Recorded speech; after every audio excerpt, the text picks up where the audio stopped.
Okay, and welcome back to another exciting episode. We've had so much fun here talking about 420, as well as talking about all the different stuff that goes behind the cannabis thing that's going on and giving you some interesting facts. So, we're going to start out like we do every show with Mylinda telling us what's in our tea.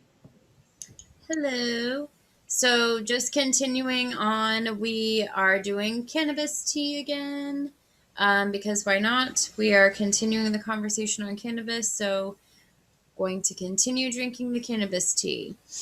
And I really like it. And my allergies are kicking my butt today, so I apologize ahead of time, but the tea is going to help. You got to love that pollen out there. Gotta love Florida, gotta love pollen. I had allergy issues up north. When I came down here, it was like, Oh, they're so bad. And as I get older, they get worse. yes, and it's so much fun. Mm-hmm. So the cannabis tea is actually, it has just a little bit of mint in it, the one that we're using. And the mint is not real strong because really strong mint tears my stomach up. I know that sounds weird, but instead of settling it, it makes it worse. Um, what we have is it has the cannabis in it, it has echinacea in it, Mm-hmm. which we all know what echinacea is good for everything. So, Yes. and it's Especially it immunity. like Immune system. yes, and I'm telling you, your allergies, it's you don't realize how much stress goes on your body just in your normal course of the day. Oh, I know. And people forget that we're not going outside every day and working in the nature, and we don't eat as well as we should. Let's all be honest about it. Let's Yeah. be real, we don't.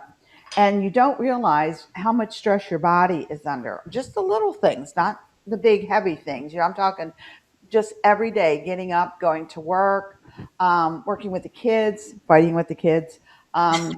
Let's be honest, you can fight with them. Um, and then you don't realize that you're tired sometimes. Why am I so tired? Why am I feeling fatigued? Oh, it was a rough day at work. I'm exhausted. All those little things are telling you that, hey, you're mistreating your body and you need to be nice to it. Right. Drinking anything with echinacea in it is a way to be nice to your body. Exactly. Antioxidants, all of that good stuff. Now, I'm going to tell you, I'm way old school. Um, so I don't eat right. Uh, I just don't. I grew up not eating that way. So it's difficult to change lifetime habits. It really is. And if you're going to drink a tea, let's be honest. I mean, you find a flavor you like and you drink it. Adding that little bit of echinacea to it isn't going to change the taste that much, but it is going to help you out some. Yes. So I push doing that. Now, this also has, you were telling me I last think it had week, orange peel in it. and it has anti inflammatory Mm-hmm. things going on with it. So, everybody, let's face it, we sit all day at work, most of us. Yeah. And things tend to swell and flame up. So, having the cannabis tea and with the echinacea and the orange and everything that's in it, it does relax you, but it really helps the joints Yeah, and helps. That echinacea is helping with your immune system every time. it really is. And actually, I think the blend, there's two different blends that we got. It. There was a moon tea, and this one specifically was for immunity. So, like immune system. Right. So, yeah. So, yeah, I mean, there's a lot of things that you can do, little tiny things.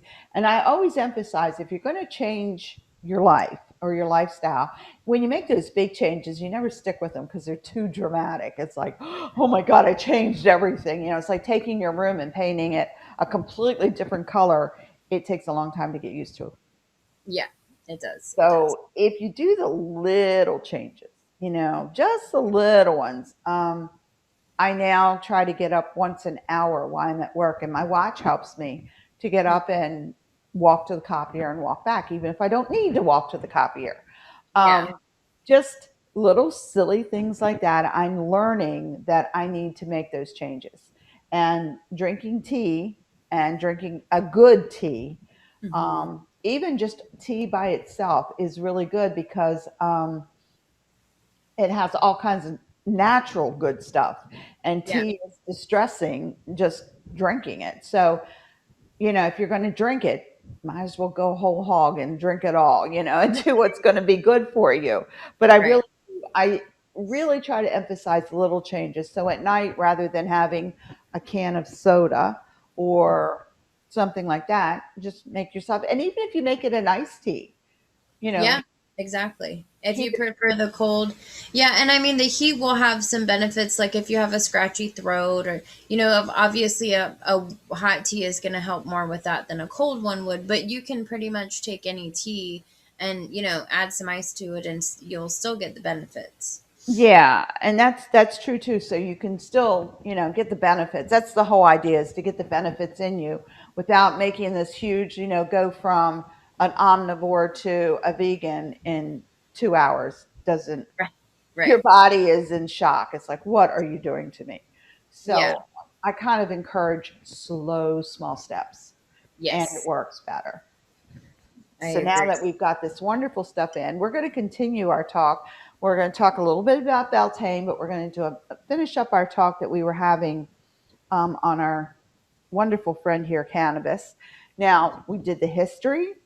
Hmm. Last week was all the medical, and that was some wonderful stuff you were spewing out over there, because Yeah, it it was didn't even break the surface. Honestly, there's just so much. it was interesting that we already have a cannabinoid system in our bodies. It's Yeah. there. And that tells you volumes, because you won't have it if it's not necessary. Right, exactly.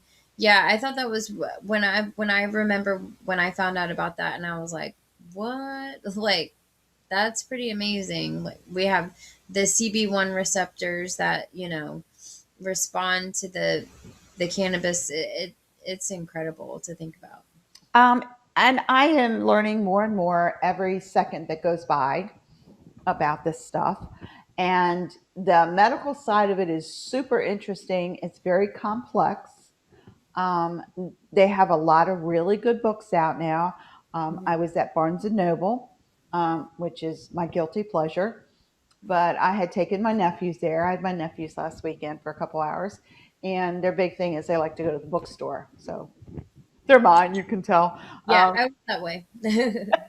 So I took them with me, and of course they were both enthralled. One's a teenager and one's not. So, but they both got books, and I did pick up the book you were talking about.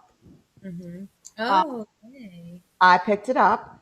I have been spot reading it, and you look for a section and you just read it, because I was Right. more interested, rather than sit down and read. This is not. I guess you could read it cover to cover, but it's more of a reference Yeah, type I book. I would agree with that. Yeah. So, but it's good because it hits the way it is, the way it's set up. It makes it easy to find if there's Yes. something specific you want to talk about.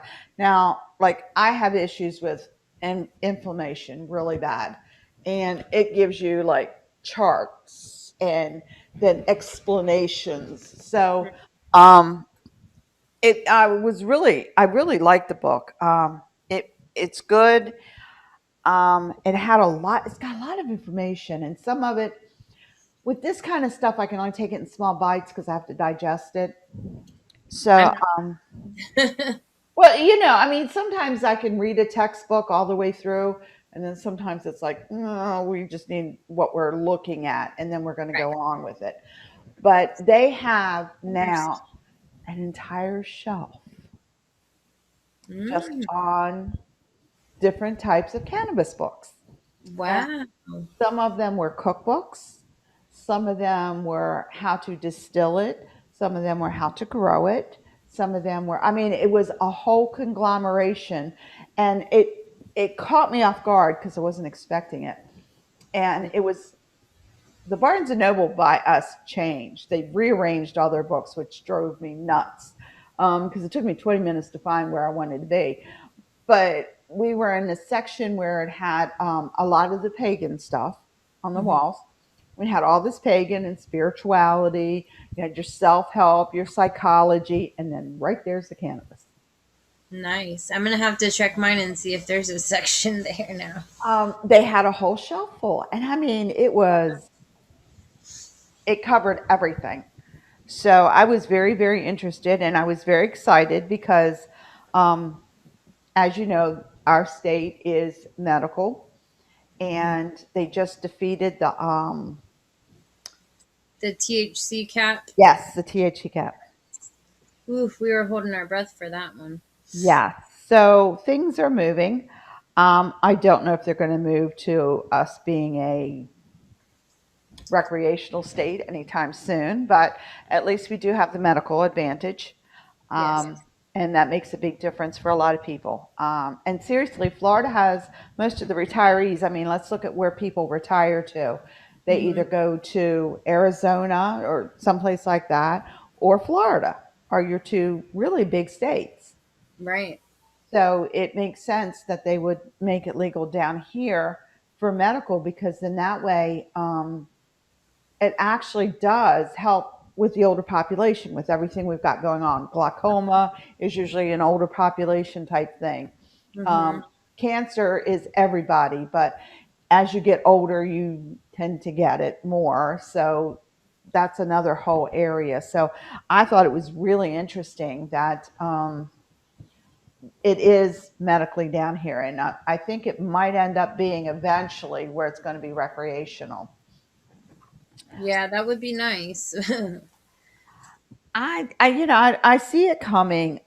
They've got so much CBD oils and things like that out there that I can't see it not taking Yeah. that next step. Yeah. It really just depends on the people that are really wanting the to hold on to the, like they I think I was reading an article yesterday about the governor of South Dakota, Oh, and they had passed, the voters voted to pass legalization, I believe, for recreational, if I'm not mistaken. And the governor was against it. So she's like trying to do this whole thing where she's saying like it's wrong. It's like Amendment A is what it's called if you look at Amendment A in South Dakota. But she's basically trying to stop it, and there's some sort of loophole where she has like the veto power even though it was voted. oh, So that's like a huge thing right now, and I was like, oh my gosh, like, it's amazing to see what states have passed it. Like Mississippi passed it. I know for I was medical. shocked. I was I like, I didn't expect them to pass. I expected them to be one of the last states to pass anything like this. Yeah, and they voted for medical this past year. That was Yeah, pretty. I was impressed by that. they stepped right up and said, and I was like, cool, that is pretty awesome. And we have Um, a senator here in Florida. He's actually um, in Tampa Bay, um, and I think his name is Brandis, or pronounced Brandis. But mhm. he's a huge advocate for cannabis in Florida. I mean, huge. And the commissioner of agriculture, Nikki Freed, she's a huge, and she is. I'm in love with that woman. Did you She see is. her on what's the name of the magazine? She was they had a whole big article about her. She was Oh, Pot Times, is it High Times? High Times? Really? She did a whole article. Oh, I'm gonna have to look that up. Yeah. I follow her on Twitter and like Facebook, and she's really outspoken about. I like her a lot. She's looking to the future She is. where it's going to get to a point where people are not going to be able to afford their medications even more so now. than Yeah. before. And the fact that cannabis really is not that expensive if the insurance companies start covering it. Well, and if they pass it recreationally, it would be even cheaper Yeah. for consumers because um someone I ran into, like an acquaintance, was going to Colorado this weekend, and they were so crazy excited because of how much cheaper it is there. Well, And that's funny because my roommate's daughters left Thursday to go to Colorado. oh my gosh, that's so funny. I'm jealous because they have like whole cabins and stuff you can do there. Mhm. Um, and they bring out like a free, like instead of a mint on your pillow, they bring you like coffee and a joint. It's like a whole thing. I was like, oh my gosh. And they have like tree houses where you can like camp in the woods where they do that, and you stay like in a big yurt and all this. And I was like, that sounds really fun. Yeah, it's pretty cool. They went this weekend, so I thought, oh, that's going to be interesting. So they're away for the weekend. Because I was joking if they were coming to any of the 420 stuff that was going on. Oh, yeah. But they're enjoying 420 in Right. Colorado In Colorado. and It's like, oh, Denver. you They're should have seen staying it. in Denver. Yes. I'm like, yeah. Wow. I'm like, you're going to freeze. Yeah. Yeah. Florida, we can say that. Uh, There you go. Yeah, exactly. and that from a Floridian is the worst curse you're ever going to get. May you freeze. Oh Um, my. that's terrible. But I'm really super impressed by a lot of the significant advancements that we're making in the medical side. They're finding out every day that there's something else that this can help. When you're in you have a disease that is not going to be cured. Right. Um, you have to maintain yourself, and it's not always easy. Even if your disease is curable, it's still a process. So Right. you still are, working through this. I have lupus. It's never going to get cured. It's just going to get worse. Hmm. So it's kind of like you're looking at it going, okay, well, how can I make my quality of life better? Not the quantity, the quality. Right. Um, I want to be able to get out and act like an idiot and do crazy things.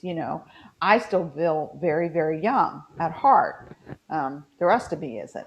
But it's, I always tease about that because my birthday is Monday and I am over 60. I'll let everybody know that because you can look and tell I'm not 29 again. Um, I'm, Yeah. I'm starting to claim 59 again for several years now. Yeah, But that's okay. yeah, it's cool. Um, but as you do get older, there are a lot of things that go on. And it seems like it's not a cure all, Hmm. but it's better than a lot of the narcotics out there. And it's a better than some of the other drugs they have out there because some of the side effects of some of the drugs are worse than what you're taking the drug for. Yeah. Ex- And everybody knows that's the honest truth a lot of times. So I'm seeing some wonderful things come out. I'm seeing some great things come out, and I'm seeing some people really um, actually taking the initiative to look into it. It used to be when you talked about pot, it was always the stoner look, and and now you're finding out that that's not what it is. No. And yeah, you can get high, but you can get drunk too. So Right. you know, Exactly. it's the same difference. Um, Exactly. so, I mean, but the advancements and the way the medical community, there's a lot in the community that are embracing it and seeing that it really works. Obviously, more and more states are passing it medically. So has to be some kind of medical value to it for the states to pass it. My next big step would be I would like to see them pass prescriptions where the insurance company would pay part of the prescription because Yeah. now you're left on your own to pay it. Not everybody can afford it. Let's be honest. If they go recreational, then maybe they don't need to do the prescriptions because it'll be cheaper then. But Right. I'm Right. looking at it like what it costs me. Right. Yeah. And the thing I is, can afford it. yeah, and with the insurances, that's probably not going to happen until it's federally legal. Mhm. Um, because that's just how it is. And I think we touched on a little bit how, a lot of the research can't be done that needs to be done because it needs funding, federal funding, which because it's still federally illegal, they're caught. And they can't check a Correct. lot of it because they can't do it and they can't do testing because, again, it's not federally legal.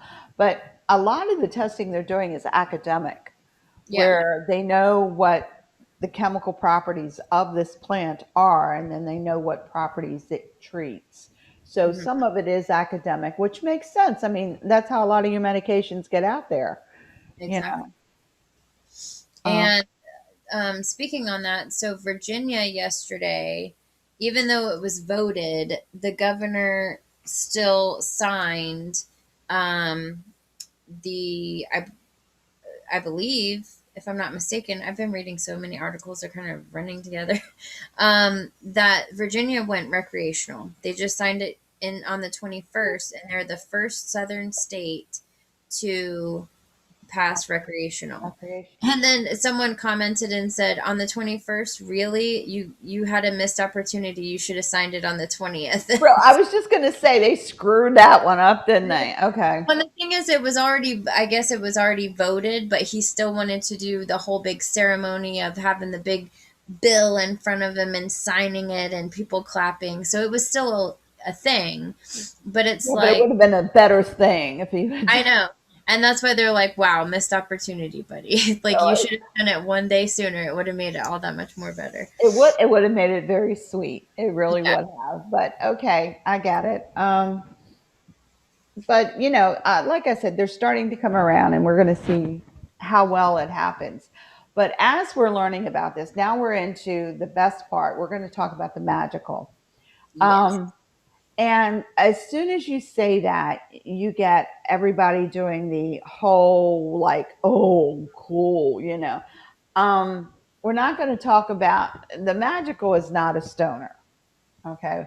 I guess we got to shift our thinking because growing up, that's what you guys were told, that everybody that does pot walks around like, duh, with no brain and Mhm. they're non functional Right. and they eat all the time.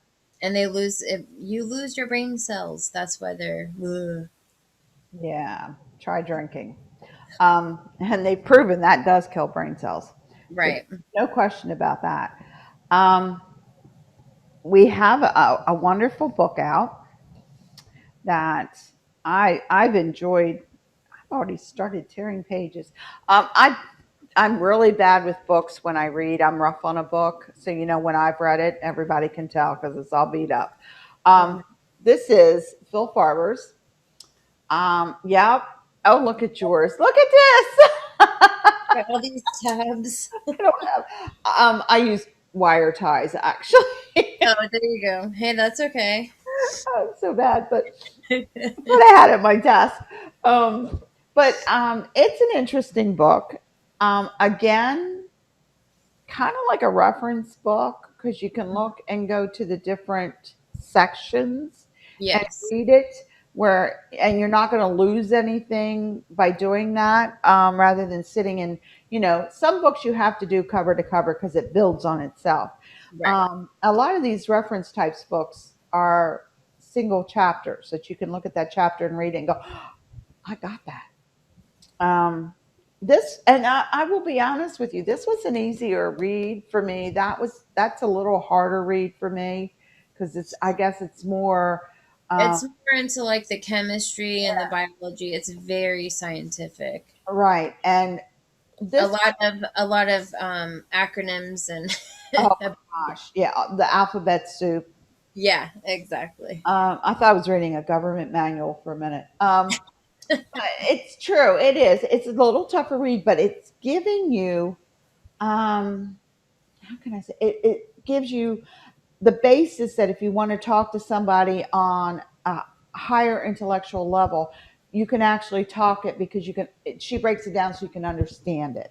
Right. So if you're talking to somebody, now some of these people, and it's funny because the Pot Growers Association or the Marijuana Growers, whatever you want to call them, you're thinking the stoner things, but these people are like scientists because they got to do the strains and the crossbreeding and the cultivating and all this Mhm. kind of crazy stuff. So you can't be a stoner and do the work they're doing. Right. Well, and but see, that's the thing is the stereotype of the stoner being like all like, I'm losing brain cells. I don't know where I am. I'm dumb. The thing is that that's the myth, right? Because we know with sativa, it makes you alert, it makes you focused, it makes you, so that is sort of, and I think I saw a video of a grower. They had done like just a promo video or something.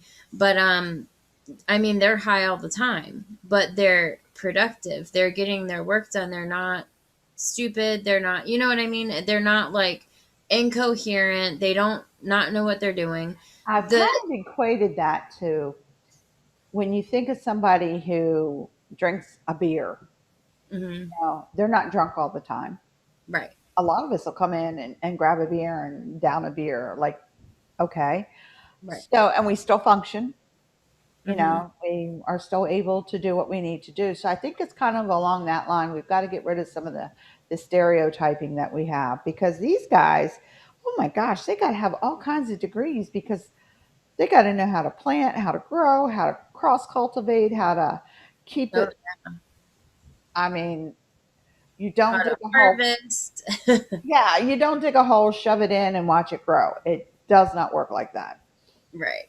I mean, Um, it could, but there's a whole. I mean, if you're just growing it just to grow it for yourself, that's going to be a lot different experience than if you're like a breeder that is actually making like it's different strains. growing the tomatoes in your backyard are going at where they grow them for 400 different grocery stores kind of Right, thing. It is a big difference. You can be out there and just have your own little tomato and just go out there every day and throw some water on it and pray real hard and it might give you a few tomatoes. right, But hey, I can say that. I grew up on a farm. I know what it's like to have to work that crap.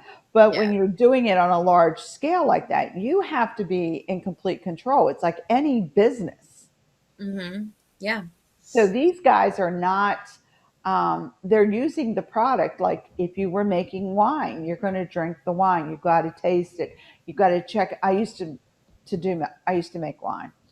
mm, So it's tasting it, it's taking the alcohol density, it's checking all of this stuff as you go along, as you're brewing it. It's very much like what they're doing. It is very complex. It is not for a beginner. I mean, I've read some of this stuff and it's like, holy cow, you need a whole yeah. class in horticulture just to figure out what they're talking about. Well, and you and I talked about Lake Superior University in Michigan. They have three different programs. One is like a cannabis business bachelor's degree. And then another one is cannabis chemistry and a bachelor's degree as well. And then they had some sort of certificate, but I think it was either not available or some, it was kind of grayed out. But yeah, I mean, I looked at the prerequisites for that. It's like accounting classes and all sorts of stuff. It's big stuff. But yeah, so today we're going to be talking about the magical aspect. So we had um the history and a little bit about that. And then we have the medical, and now we have the magic. And this is such a great book by Philip H. Farber. And how I discovered him was Ed Hubbard, Lord Ed, um, did a podcast interview with him early last year. And it was about the same time last year. I want to say it was in April. Yeah. Um, yeah, and as a matter of fact, I think that it is because that's when the book came out, and I think that's what the interview was about. It came out right around 420, and and he interviewed him, and I was just so fascinated by the interview. I'm like, I have got to get this book. Like, I bought the book right away, and I've been holding off on it for a while because of trying to do a book club for, or thinking about doing a book club for the order, but I mean, it was so fascinating. And then he did a workshop during our psychic fair in October, and it was just like I was hanging on to every word. I mean, so intelligent. He knows his stuff. I mean, it was just so interesting, and a ton of stuff I've never heard. A ton. Um, and a, a lot of people don't realize, well, and not everyone is spiritual, of course, not everyone is pagan or Wiccan, and that's fine. And even if you're not, um, you you have a way to practice in your spiritual practice. You can, and we touched on it a little bit, you can meditate. There's videos on YouTube of people doing the yoga with cannabis. As a matter of fact, there's studios that are opened up on the West Coast where that's the type of yoga. It's a cannabis yoga. It's like high yoga. Like that's what you do for the hour. So it really is a thing. And a lot of people don't realize we also touched on how you can smudge with cannabis instead of using sage. Mm-hmm. And sometimes people will have um the little leftovers that don't taste so great, and you kind of just dump them off. You can actually use those for cleansing, or you can burn them to smudge instead of consuming it. You can use that instead of using like nice fresh stuff for smudging. I mean, you could, but that's up to you. But so there's a lot of different things that you can do with it.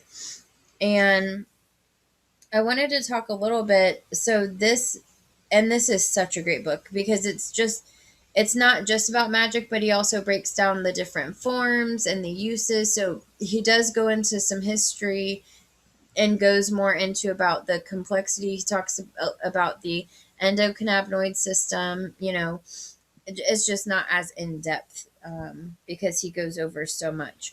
But to break down the plant, we know you have roots, stalks of the plants, leaves, flowers, and they're all different. All different parts of the plant can be used for different things, and we've talked about that before when talking about our teas.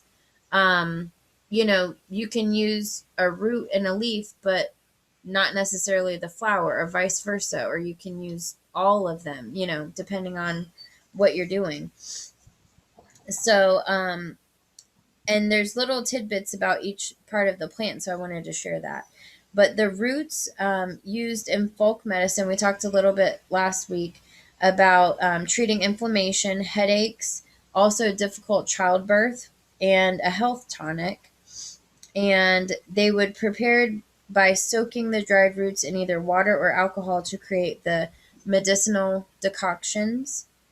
And not you could use roots for different things like talismans or amulets or things like that to carry the plant spirit.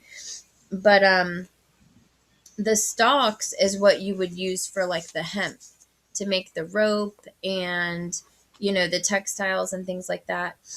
And he went a little bit more in depth. So basically it's when the stalks are soaked in water until the fibers begin to separate, and then that's how you get the fibers to be able to do with the hemp. And I thought this was interesting. The fibers are then cleaned of any excess organic matter and woven into twine, rope, or fabric. Fabrics made from cannabis are very strong and durable, which we know. Canvas was originally made from hemp, Oh, really? and the word canvas itself is a corruption of cannabis, as was denim. You're kidding. Nope, it says that's right. The original American blue jeans were weed. It was hemp. Gee, you're kidding. Oh, I Yeah. did not know that. I Ooh. didn't either. When I read that, I was like, no way. Good old Levi Strauss, huh? He was playing with hemp plants. I know, right? I was like, that's so Mm. cool. Now, sometimes the rope, fabric, or raw stalks were used for symbolic or magical purposes. The stalks may be used as magical wands. That makes sense. Yeah, I thought so. Impressions of hemp cord pressed into pottery may have had a ceremonial meaning in ancient China and other places. And hemp fabrics were not only used for durable everyday garments, but also dedicated ritual robes and other ceremonial clothing, Oh, which I would not have thought about that, but that makes sense. no, but it does. I mean, to make an altar cloth Yeah, out of out of hemp. the hemp would be interesting. I know. And then it's like to Yeah, have a ritual robe in hemp and do like a cannabis ritual. I mean, talk about the energy. yeah, I thought that was really, really, that'd knock you down with the energy. Whew. I know. I thought that was neat. And then so the leaves, moving on to the leaves, growers in the US would harvest their plants. We talked about that. They would save the buds for drying and throw away big piles of leaves. So only recently has the value of the leaves been rediscovered, because beforehand, when you were harvesting, you would just harvest the buds, and because that's what you would grind up and smoke and, or make whatever you were going to do. But the leaves were often thrown away. So Hmm. only recently we found out that the raw fresh leaves contain large amounts of medicinal chemicals. And we talked about that some last week. But it's usually not psychoactive the way the dried can be. It's a mild stimulant and has antibiotic, uh, anti inflammatory, and possibly even anti cancer properties. And a daily fresh cannabis drink can be a wonderful health practice. There you go. You don't have to get high to have it. Exactly. Now, this was interesting. So, in India, the fresh leaves are made into a beverage called Bang. I don't know if it's Bang or Bong, Bhang, which is sacred to the god Shiva and served to all at festivals in his honor. So it's a traditional drink that is had at all the Shiva festivals, and everyone participates in it. So Bang is said to confer joy and long life and is used as a sacramental drink. There are several forms of bang made variously from fresh leaves, dried leaves, or fresh or dried flower tops. And then it goes on to talk a little bit about it actually has recipes and a more modern way of doing it. And you can, some people also put the fresh leaves whole in like a salad. If you look at Hmm. more, if you start looking into recipes and thing, you'll see a lot of the pastries or things will have like a cannabis leaf in it. And I watched, what is it on Netflix, Cooked with Cannabis. I highly recommend that show, because it is real full on like chefs that know their stuff, and they are consumers and they know that side of it, and they just blend this uniqueness of like cooking these really articulate dishes infused with cannabis. And they have like, they use powder and they use sugar and oil and all these different things that are infused, and they still have to measure it out and do the doses and things like that. But it's like they know it, and it's like delicious, and there's judges, and it's funny because by the time they're on their third course, they're all like well, but it's pretty You're funny. really enjoying the. Yeah, the food. But I thought that was really interesting. And then the last part was the flowers or the buds of the plant. And you'll find, and that's what you'll find at like the dispensaries. That's, most notably the cannabinoids that you would be getting are the THC and CBD, and that's what you hear about most of all. Um, and then it had mentioned only so, and basically that going into the cooking with cannabis and smoking versus vaporizing, um, and we talked a little bit about that last time. And he has like a little recipe for green butter, like cannabis butter. So I thought that was That seems interesting. the butter and the oils seem to be very prevalent. I've noticed. I guess Yeah. because it's easier. They're pretty easy to make. Yeah, That from what I understand, yeah. And they have all the fancy infuser machines now, but you can easily do that in a crock pot.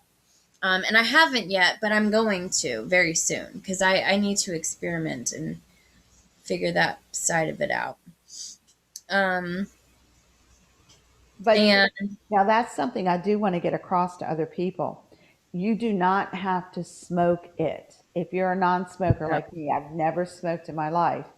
Although I suffer from COPD from secondhand smoke. Tell me how that worked.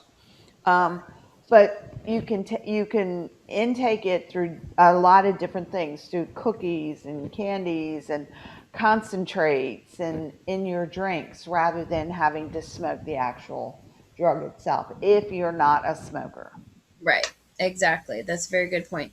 And yeah, I mean, they have the edibles, the gummies, I mean, all that sort of stuff you can do. They have powder you can put in your drinks. They have THC powder. I mean, they have all sorts of stuff. They have the tinctures that you can put in the drinks. I mean, there's a lot. So yeah, you definitely do not have to smoke it. Um, because there are still concerns of the combustion and the tar and things like that not being good for your lungs. Now, there has been some research that it's actually good for your lung, even if you do smoke it. And when I went to a doctor, they had said it actually, oddly enough, helps people with asthma even though you're coughing and that whole thing, because it's breaking up a lot of that stuff, but it also because it's reacting to your body and it's healing things. So I thought that was interesting because I was like, surely with asthma you can't be smoking it, but they're like, actually a lot of patients said that it improved their asthma. So I it thought, might very well. It's just like people with like me who have never smoked in their life. I can see us dying trying to do that.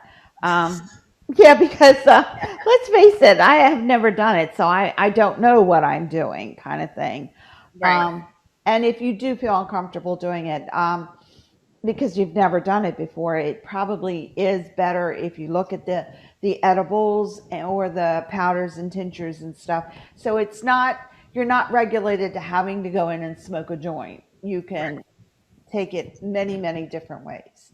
right. And the biggest thing is you have to experiment and find out what works for your body. Yeah. The healing effects are there, but it's just like with anything. Everyone reacts differently. It's not going to be for everyone, but and that's fine. Um, but it's not what may be too much for you may not be for me or vice versa. And it also of course has to do with tolerance and how long you've been doing it, and we've talked about before the different methods have different onset and different durations. I mean, it's a whole, depending on what method you If go. you're on any kind of drug, prescription, it's the same thing. Right. Exactly. You hear people having side effects and reactions to all sorts of stuff that you would never think they'd have a reaction to. Right. So again, it is finding out what's good for you. It may not be a good thing for you. Then Right. again, you might find out that it is a very good thing for you. But Yeah. it's trial, and just like any medication a doctor puts you on, dose might be too strong, might not be strong enough. Right. Maybe you have this side effect with it and you're not happy about it, so you want to look at something else. So it's like any other drug. It's not a cure all, it's not, going to save the world, but it can make you feel better. Yeah. Exactly. And so going into a little bit of the magical history, it's noted here that cannabis was certainly one of the first cultivated plants. By the time recorded history rolled around, it was being used for fiber, food, medicine, recreation, and ritual. And some have even suggested that it was the first cultivated plant. Now, wouldn't that be interesting? I mean, I would believe it. People are going to cultivate what they use, and if it's a plant that they needed for medication, um, And that would, clothes and yeah. housing and And if robes. it does so much, they're going to plant that before they're going to plant anything that requires a lot of work for a Right. little. give back. And So it even says, remember that no other plant is as useful as cannabis because of all the things you can get from it. yeah, so that And makes sense. yeah, it really does. It says, it is the only plant that, with a little help from humans, produces almost everything needed to build a civilization. To the ancient people who really needed to build a civilization, it must have seemed particularly magical. And then he talks about what we mentioned before.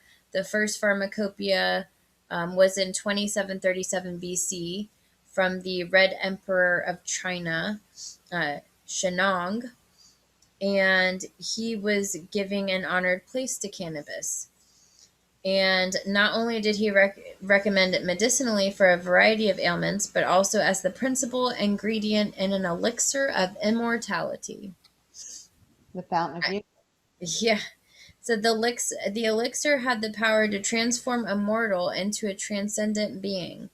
Cannabis, he claimed, enabled seekers to forget their own consciousness and attain the Tao.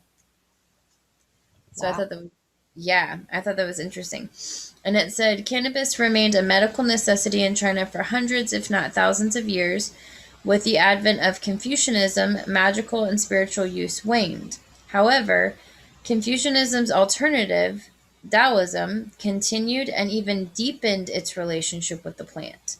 The more mystical and alchemical side of Taoism embraced the use of cannabis in incense and potions of various kinds.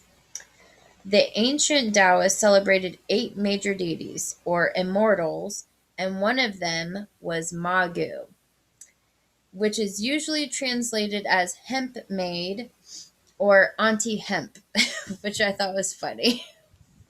Not Auntie Mame, Auntie Hemp. Auntie hemp.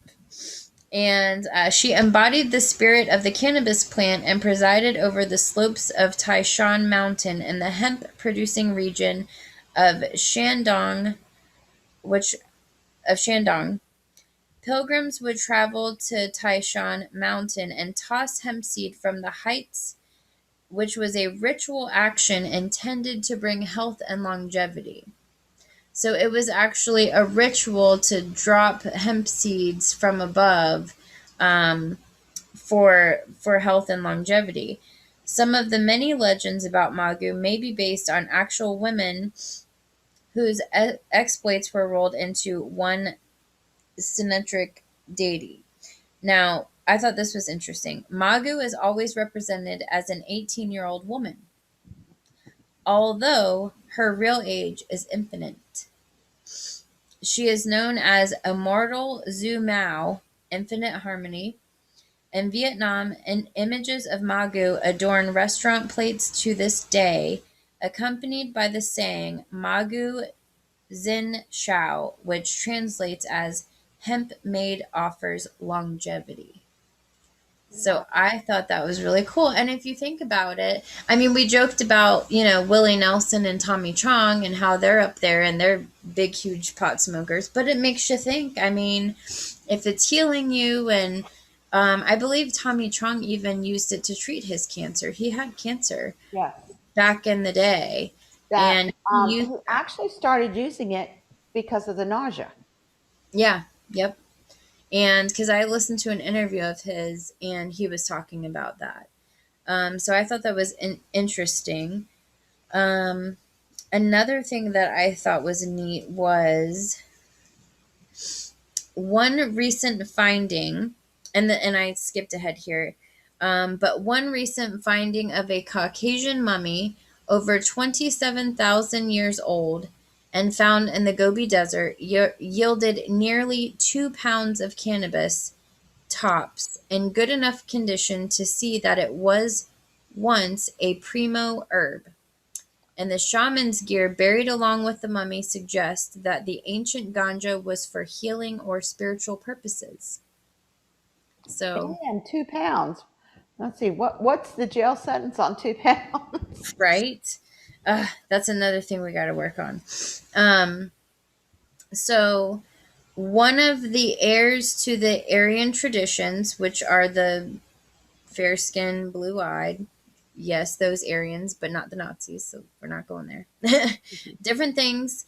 Um, they had a wide-ranging nomadic group of people known to us as the Scythians, and also proficient with wild horses. Around 600 BC, these warrior shamans swept out from their Central Asian homelands and conquered a vast swath of Europe, Asia, and the Middle East.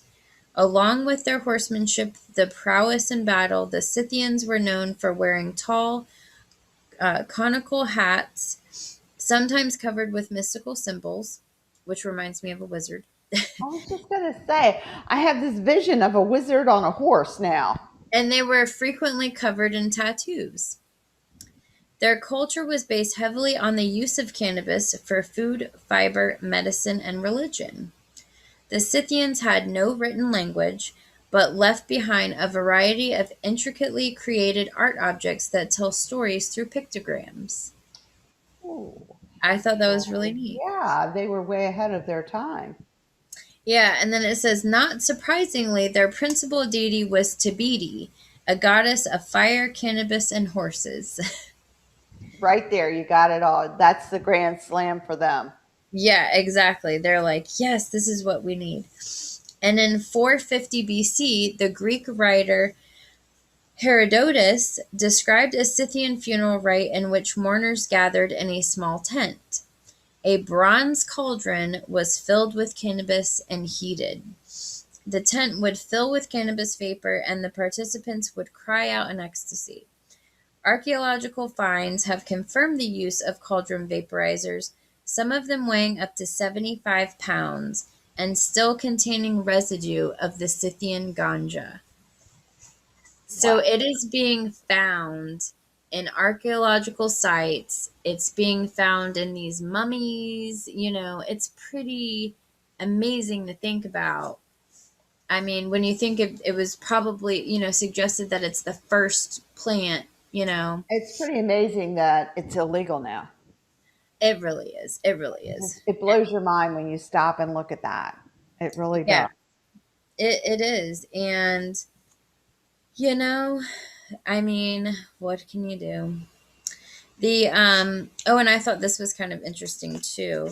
So among the Scythian warriors were Enaries, shamans and magicians who used cannabis to induce trance and prophecy. The Enaries were mostly men who dressed in women's clothing and uttered their pronouncements in high-pitched voices. The cross-dressing symbolized crossing between the earthly world and the world of spirit.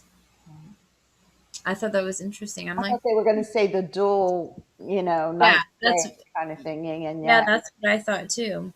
Um, so I mean, these were like shaman warriors. They were huge on the cannabis. I mean, they used it for everything, like food, fiber, ritual, all the whole thing. Um, and then it says throughout the range of the Scythian Empire, we find all three types of cannabis, and it is suspected that they use the sativas for fiber and food, the indica for medicine, and then there's also a part called ruderalis for spiritual and recreational purposes. The Scythians spread cannabis and its use throughout the then known world. When they began to settle down, the Scythians merged with the indigenous populations in the Middle East, India, Europe, and the British Islands. Elements of cannabis culture and ritual passed from the Scythians to, among many other tribes, the Thracians, and the nomadic Thracians became known for their ability to produce fine hemp cloth. They also continued the Scythian tradition of weed smoke prophecy. Much of the prophetic fun was associated with their deity Dionysus, who was a Thracian pothead before he became a Greek wino. is what the book says. Yeah, that's about right. Yeah. Um, Among the Thracians, the shamans who danced and used cannabis to enter ecstatic trance were known as kapnobatai, those who walk and smoke. So I thought that was pretty neat. Just getting some, and of course it goes way more in depth. I mean, there's so much information. Um, there was also, let's see, a ritual was so Bang remained in common use, which was the Indian drink that we talked about. A ritual was needed to transform the cannabis infused milk into the sacred beverage. We likely see the vestiges of the soma in the Roman Catholic Mass, in which a ritual transforms wine and crackers into the flesh and blood of the god. Called transfiguration. Yep. And then it says Amrita was the elixir of immortality of the gods, a vast ocean of milk that needed to be pressed and churned, just as a bowl of soma might be prepared, only on a godly scale, creating the world itself. The churning was dangerous, the Amrita was poisoned, and it fell to Shiva, and a snake to purify the milky ocean. And it was messy. And then it says, when the sacred nectar spattered from the heavens, wherever a drop landed, a cannabis plant would grow. So this is going into the myth of the creation of Shiva found the plants and gave them to humans so they might experience delight, courage, and heightened sexual pleasure. Shiva is also the master of yoga, and with his guidance, the yogi might achieve good health, long life, and visions of the gods through the use of ganja.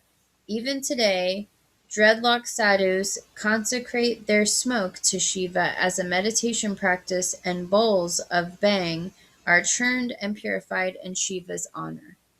So, who would have known this about Shiva? It's interesting that it's from the gods. It's Yeah. like all the good plants or all the good sources of nutrition and things are gifts of the gods. You know, Yes. wine, beer. It's interesting to see how they trace it back to their gods. But Yeah, it's really interesting. And Magu, I heard of Magu when I first did the workshop. When I did the workshop, he talked a lot about that, and it was just fascinating.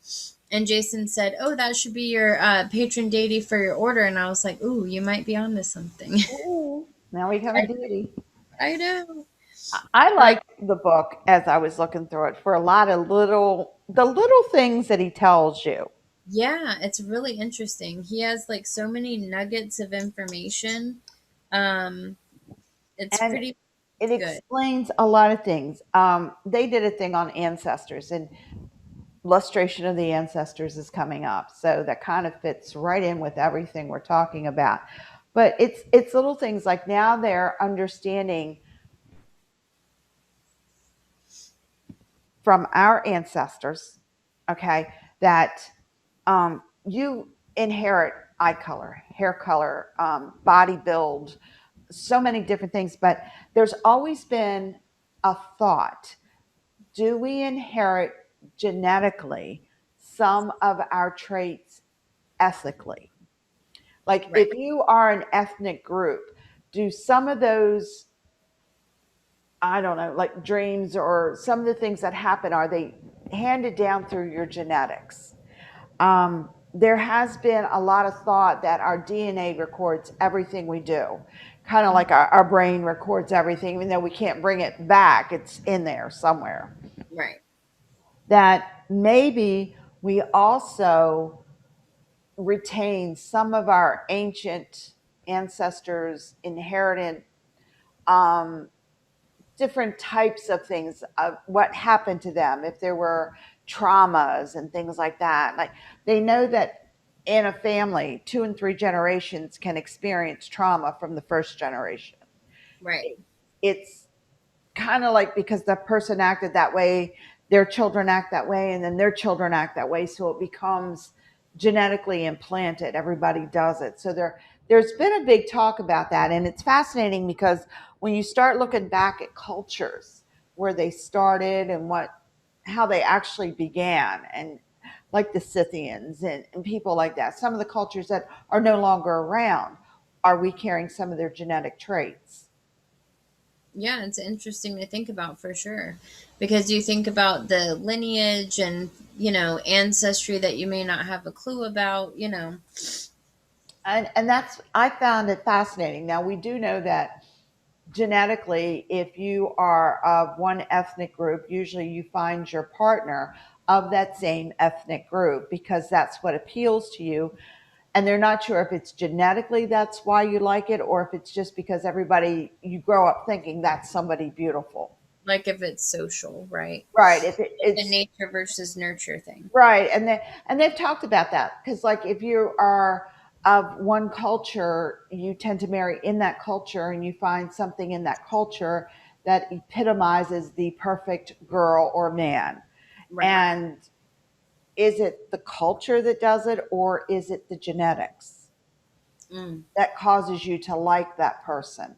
Is it because genetically you should like the same person that has the same ethnic background as you, or is it that because now we are a melting pot now, we're all mixed up, but is it because we stepped out a little bit on that, but you can still see people still ethic in their own ethnic cultures, and they stay that way.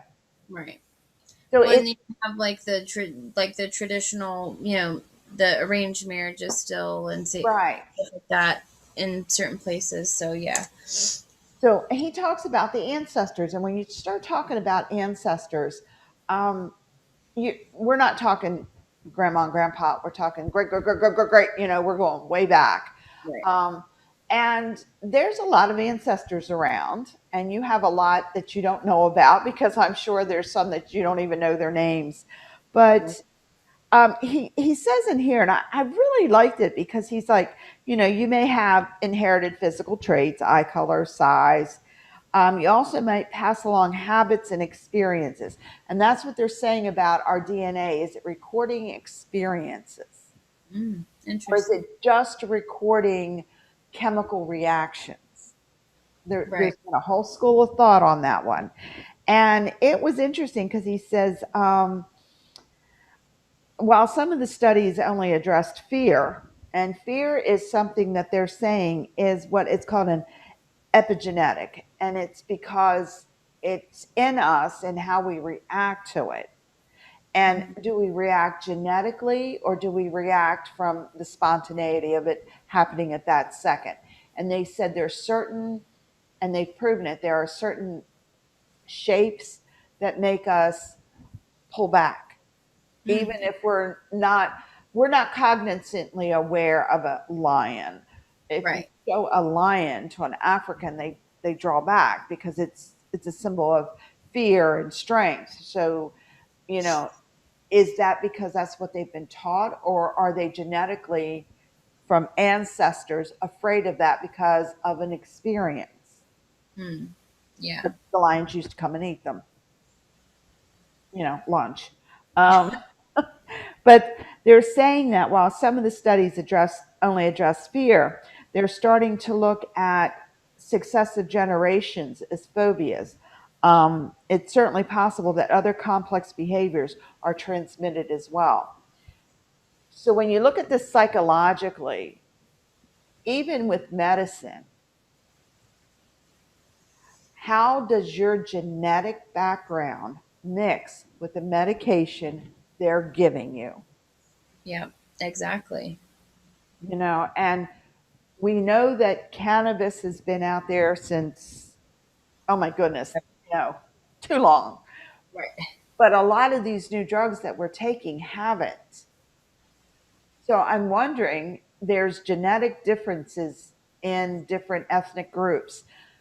I'm wondering if sometimes the medication we're being given, they're not looking at the person that's getting the medication. Does Right. your ethnic group actually, can they use that medication, or does it turn into something else?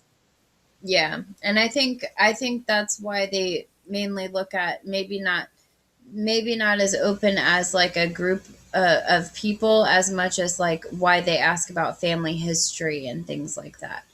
But how many of us know more than like our grandparents? If that, we'll be lucky if we Right. knew our great grandparents, but that didn't necessarily mean we knew their medical history. It's like, Right. And you might not know what the ethnic background is of your great grandparents. right, Um, my mother came to this country. Her parents didn't. I'm guessing that, what they right, are, but I'm wondering because depending on where they're really from, like their parents, their grandparents, right, you live in America for 4 generations, you're American, but no, you are genetically this. That's why everybody's doing the ancestry and 23andMe and all this. They're trying to figure out, what is my ethnic background? And I think as medicine progresses, they're going to have to start looking at that. hmm, What is your background? What is your ethnic? Because we know that there are certain ethnic groups where lactose intolerance is very high, where certain medications don't work because right, this group, their genetic makeup fights it. So if we're looking at that, we know that this has been around forever, basically. right, If they're talking about it being the first cultivated plant, come on, let's be right, honest. This has been around forever. exactly, So I would think something of this age has proven itself over the millions of years to prove that genetically everybody's probably okay with this, because we're, like you said, we're seeing it in every culture now. It's not just the Chinese. It's they're finding, dead people. Of course, they're finding all of these ancient dead people, and they've all got pot on them. So it's like, okay, they've been gathering this stuff for a while, but it's all the cultures. It's not just like right, peyote is just Native American. right, That's right there. It's hmm, Native American. We know where it's from. It grows right there. It belongs to them. But this has been grown, what, all over the world. pretty much. I mean, it started in Asia and Europe and the Middle East, but it's come over. I mean, if you have it can be grown pretty much anywhere, and I think he even mentioned this in his book somewhere. Anywhere except for possibly Antarctica. And I mean, even then, if you got like a grow, they have these like grow little rooms where you can Yeah. stick a few in there and zip it up, and it's got like a all sort like a you could put your lights in there. So I mean, So as long as you can grow, it will grow. right, exactly. Basically. So that's what I'm saying. With a lot of medications and stuff, they're also new that, and by new, I mean maybe a generation or two or three, but we're talking something that's been around since, the For dawn of time. Yeah. And that's why I was curious about it when I was reading it, because there are certain ethnic groups that have certain kinds of cancer more often. There are ethnic groups that have higher risk of heart attack. I mean, when you start looking at the medical stuff and then you're going like, okay, why does this group necessarily get this disease more than this group? right.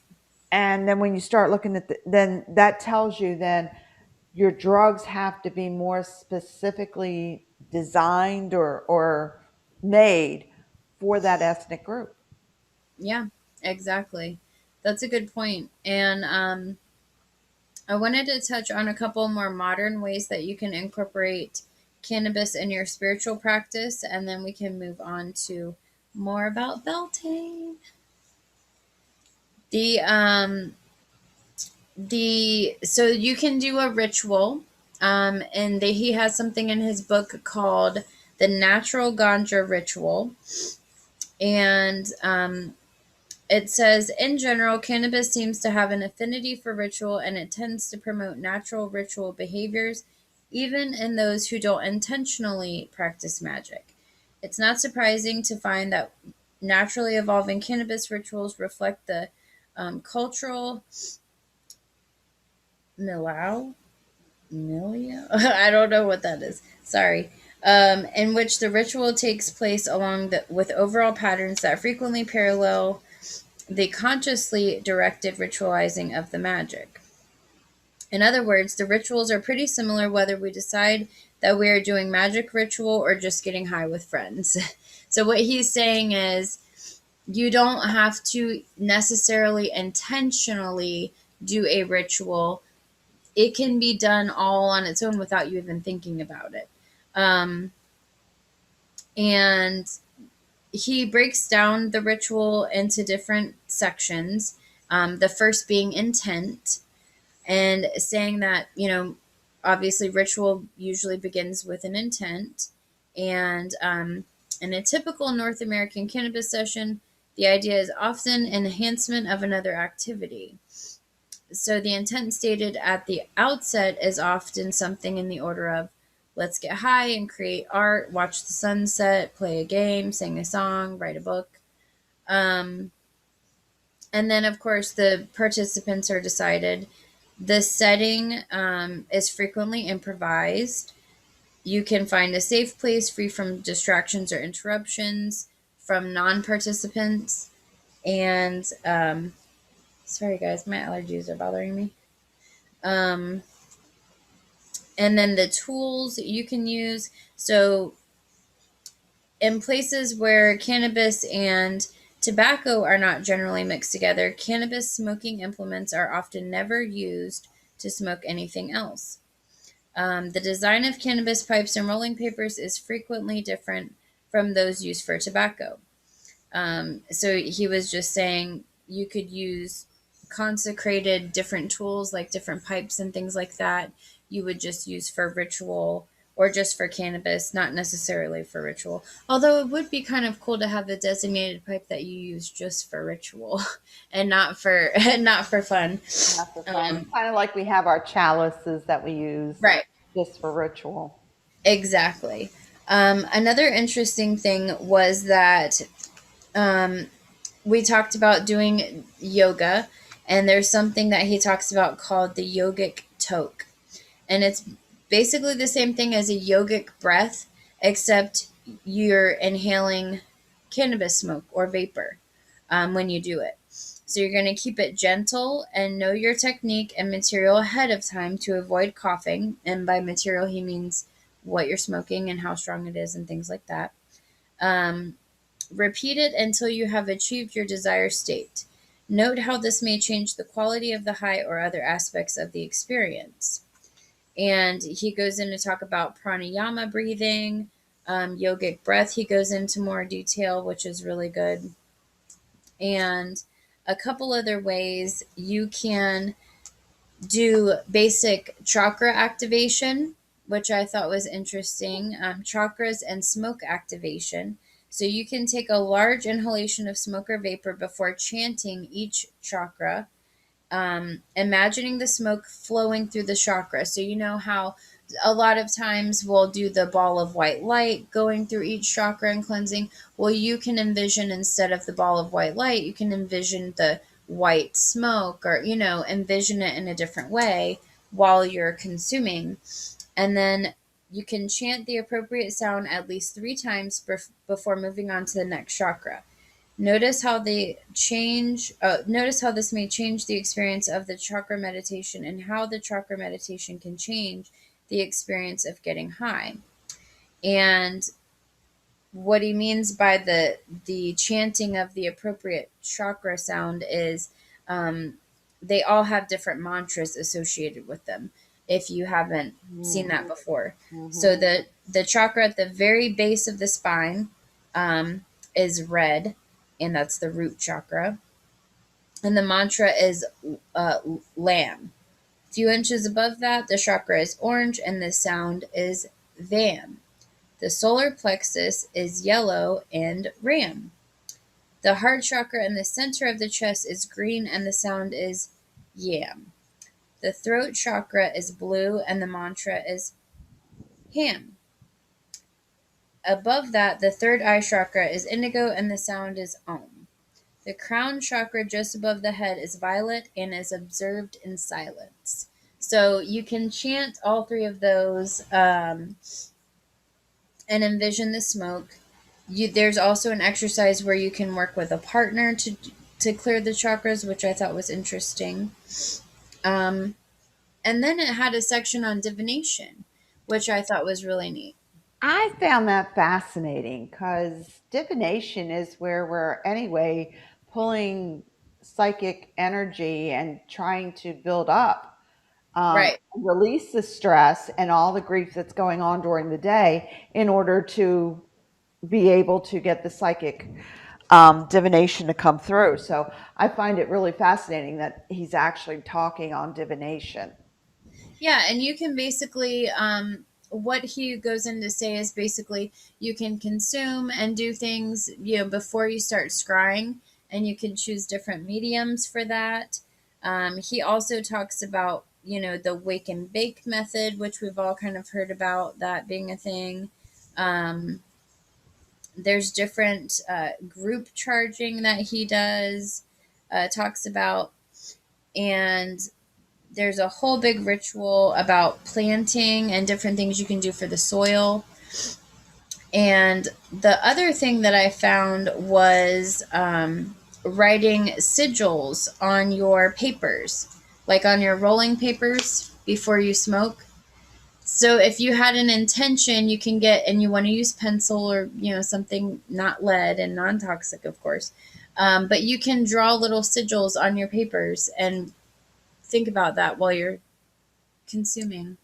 And it's kind of like dressing your candle Yes, exactly. And you could also use that for, or if you made cannabis oil, you can dress the candle with that. with the cannabis oil itself.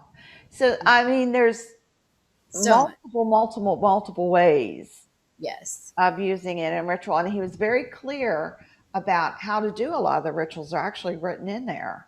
So I thought Yeah, that was fascinating. it was really neat. There's so much. I mean, we could go on, Yes. but yes.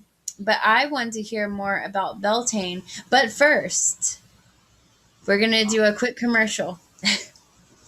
So, as I'm so sorry. Um, as we said last week, we are doing a keyword of the week. We're going to have the same word for last week and this week.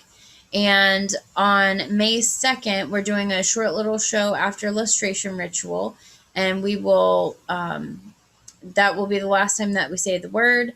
And then that night at 9 p.m. Eastern Time, we will take whoever has emailed us with the keyword and the right answer, and then we'll do a little shuffle thing, a spinny wheel, and you'll be able to win free tea time merch.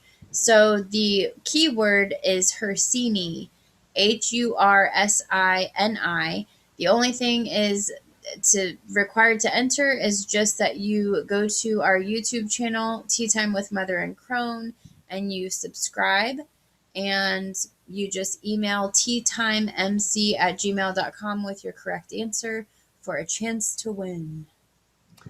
And when we get the winner, we're going to need your email account. Obviously, when you sign in, we will contact you by your email account. So there will be no, Right, right. everybody's It'll be exciting. information is held safe. Yes, yes, yes. So it'll be exciting. But I want to know more about Beltane. Beltane is our wonderful fertility ritual. I was trying to describe it today to a friend who had asked about it, a non pagan friend. And it's kind of like, okay, now how do I describe this? Back in the day, we used to have what we called Sadie Hawkins dances, where the girls would ask the guys. The guys, right? Well, it's kind of like that. Yeah. This is the time where most of the time the women make the decision on who they're going to take.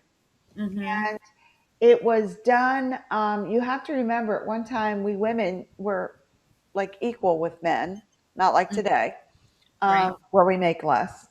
But back in the day, we were pretty much equal. And for a woman to choose you was something very special. It's something that wasn't always done. So it's kind of special in that way. It's basically fertility. And what we're celebrating is the fact of the earth just blooming again and us being able to get out of our houses where we were cooped up all winter and to enjoy nature as she's showing herself, all the colors, the smells, the allergies, no, the pollen, no. Gosh, killing me. They're killing I me. know it's terrible. Florida is really good for that. But when you look at it, it is the rebirth of the earth is what we're really celebrating. Right. And we celebrate Goddess at this time. She's kind of young still, she's still that maiden, but the maiden will soon turn into the mother as she partakes of the Beltane ritual. Yes. So to let people out there know, it's fertility. And you know what? Earth Day, I hope somebody woke up and realized it was Earth Day. Yes. And that is a celebration of the earth. So it's just so cool that it's so close to Beltane. So Yeah. we are out there. If we want to see the earth be fruitful, and if we want to see the animals multiply and everything work out, then we have to do our part too. And Exactly. for Beltane, and I like to push this all the time, but the little things that you can do to help things and help lower your carbon footprint also Hmm. helps the earth, and it also helps us at Beltane.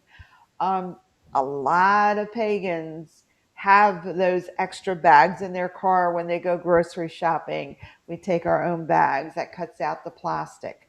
Hmm. A lot of us, I know when we go to the beach, and I live 2 minutes from the beach, so I'm there a lot.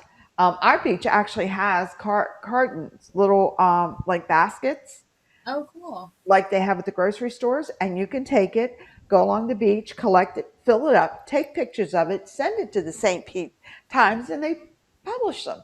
That's cute.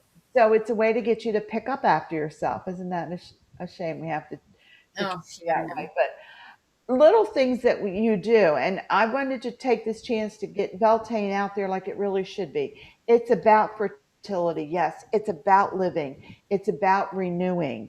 And when you come out of the winter time, and I know I used to live up north, so coming out of winter this time of year, they had snow yesterday. So, Oh, gosh, I saw. I know it was horrible. But when you're looking at the earth and you're thinking about, well, what can we do? I can't do anything. I'm one person. As one person, you don't have to use plastic straws. As Right. one person, you don't have to use anything plastic. There Right. are so many things out there to use instead.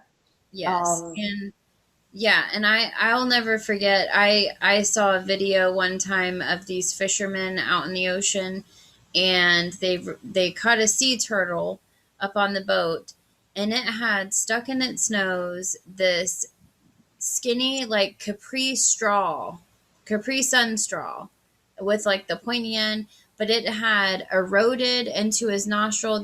I mean, it was very hard for them to get it out of him, but they did, which was great. But it's like you don't think about even something so skinny, teeny tiny as like that, but it's really, really affecting the animals out there. You see all those videos with the little beer can, the little plastic 6-pack things getting stuck. And I mean, it's just how hard is it to throw away your crap? I mean, They're really. even talking about toothbrushes now. A lot of people, most people, have plastic toothbrushes.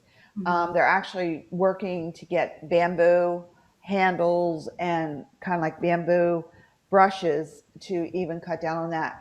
Now, I live in an area that's called Gulfport. It's in the city of St. Petersburg, and you do not get a choice of straws here. You either get paper or none. Really? Most people around here, and I'm one of them, carry metal straws because if you want to drink something, you're not nowadays, especially with COVID and everything, you don't want to drink out of the glass. Right. Take your own straw with you. And I counted up, I mean, I drink a lot when I go out, sodas or water or whatever. And you start looking about how many straws I would be throwing away. I Oh, don't I throw know. any away. It goes back in my purse when I get home. It's got a little case and everything. I come home, I get my little brush and I clean it. It goes back in my pocketbook. And it may sound like, oh my God, all of that. But I've been doing this for over a year now.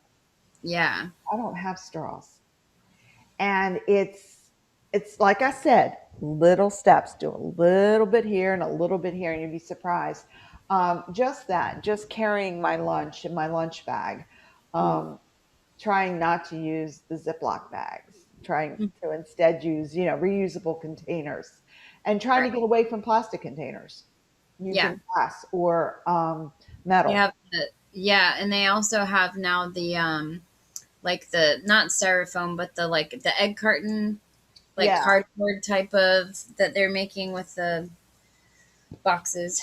But yeah, I mean, because if you think about it, if every person did just one little thing, what a huge impact that would make, you know? and people don't think about it. You think about Beltane, of course, we think it's our sex holiday and all like that.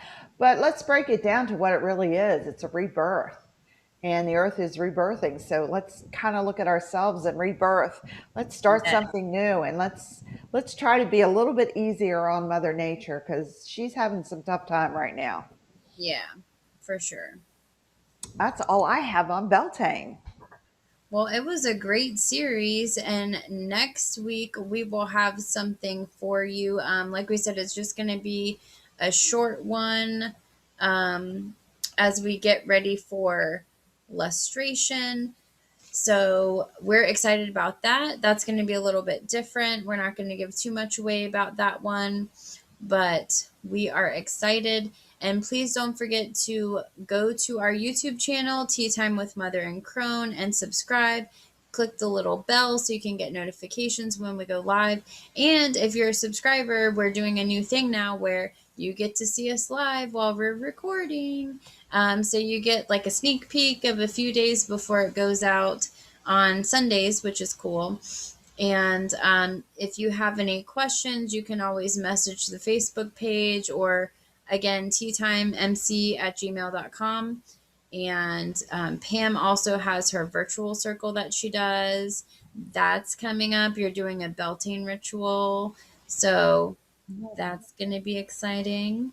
And if you're interested in the illustration, it is April 30th through the 2nd. And if you go to corellianlustration.com, you can register there. And there's going to be workshops and a really awesome ritual on Sunday. So good stuff.